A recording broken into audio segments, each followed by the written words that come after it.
ku filan oo qayb ka ah qorshaha shanta sano ee nidaamka dib u habeynta cadaaladda iyo garsoorka Soomaaliland waxaana kulankaasi goobjoog ka ahaa wasiirka wasaaradda cadaaladda Soomaaliland Xuseen Axmed Caydiid taliye ku-xigeenka ciidanka asluubta Soomaaliland iyo mas'uuliyiin kale waxaana ugu horeyn halkaasi hadal kooban ka soo jeediyay wasiirka wasaaradda cadaaladda Soomaaliland Xuseen Axmed Caydiid oo ka waramay kulankani qiimaha ugu fadhiyo ilaa 3 shir hawleed oo kala isugu nimid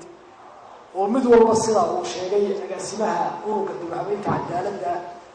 ururka taageerada farsamada dib u habeynta cadaaladda oo halka ka sheegay mid walba ay isu kula qaadanay ama ku ansixinay document muhiim ah oo khusaysa bahda cadaaladda saaka tan ugu fadhina waati sharaad qorshe hawleedkii dib u habeynta cadaaladda ee 5 sanadood ahaa ee bahda cadaaladda loo sameeyay 2011 document kaasoo mudnaanihii sanadka koowaad la soo xulay oo laga shaqeeyay oo la qiimeeyay oo loo yeelay maxaan ku raacdaa qiimeyntii ay ku qorantay mid walba waxa ku baxaya iyo guud ahaanba sanadka bahda cadaaladda waxa qorshe hawleedyadii mudnaanaha laga soo xulay guud ahaan inta noqon karayaan iyadoo urursanay inooga muuqato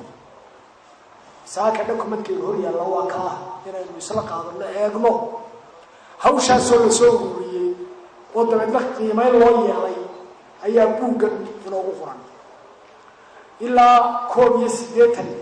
activity ama 18 hawlood oo in la qabta ay tahay ayaa ku qoran sanadka hore ee dowladda cadaaladda hawl yar ma aha 18 ka hawlood hadday inooga hirgalaan bahda cadaaladda sanadka ugu horeeya